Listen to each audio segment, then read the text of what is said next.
কসবা টিভির পক্ষ থেকে আপনাদেরকে স্বাগতম। শিরোনাম নিয়ে সাথে আছি আমি শারমিন আক্তার। তথ্যচিত্রে তানভীর আলম ঢালি।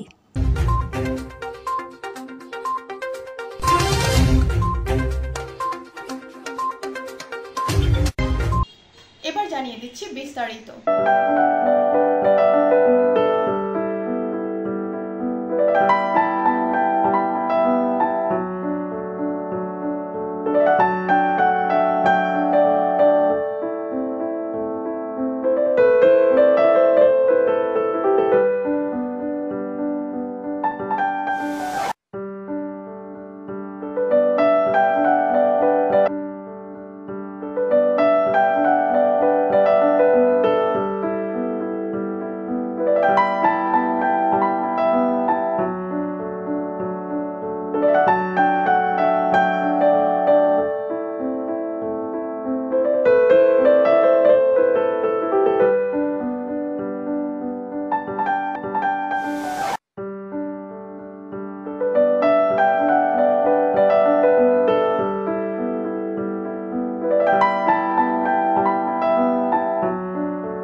দর্শক, আমি এখন রয়েছি বাজারে কর্মকার দোকানের, যেখানে আসন্ন ঈদুল আজহা কোরবানি ঈদের সামনে রেখে বিভিন্ন ধরনের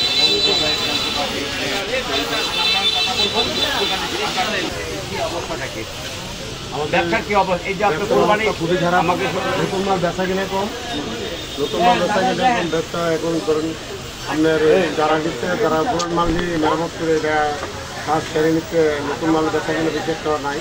নতুন মালের বেচা কিনে খুবই কম।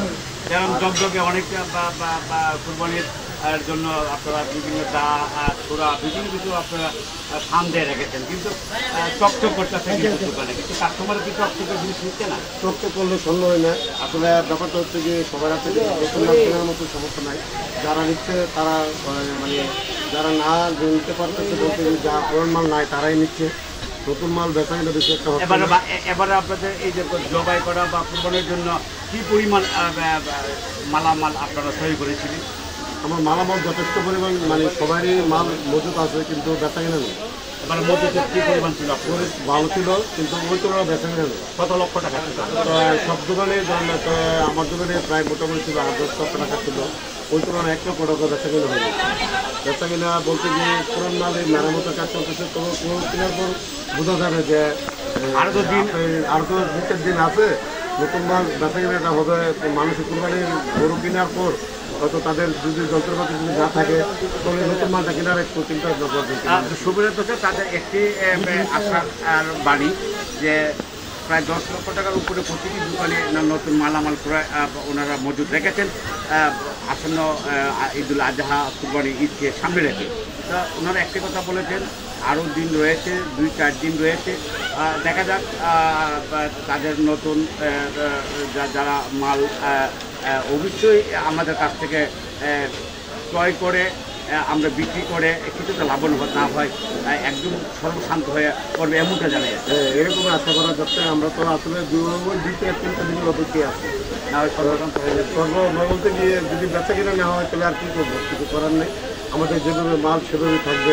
হয়তো সামনেবার আবার বেচা চিন্তা এরকম একটা প্রস্তুতি আরও 1 বছরের জন্য অপেক্ষা 1 বছর জন্য অপেক্ষা করতে হবে। এরকমই কি আমরা এই আশা করি। আমার নাম নন্দন কর্মকার, আমার দোকান নাম চন্দন হাওড়ার কালীবাগ কর্মকার। ধন্যবাদ। এতক্ষণ ধরে কসবা টিভির সাথে থাকার জন্য আপনাদেরকে ধন্যবাদ। কসবা টিভিকে লাইক, শেয়ার এবং সাবস্ক্রাইব করে পাশে থাকুন। আল্লাহ হাফেজ।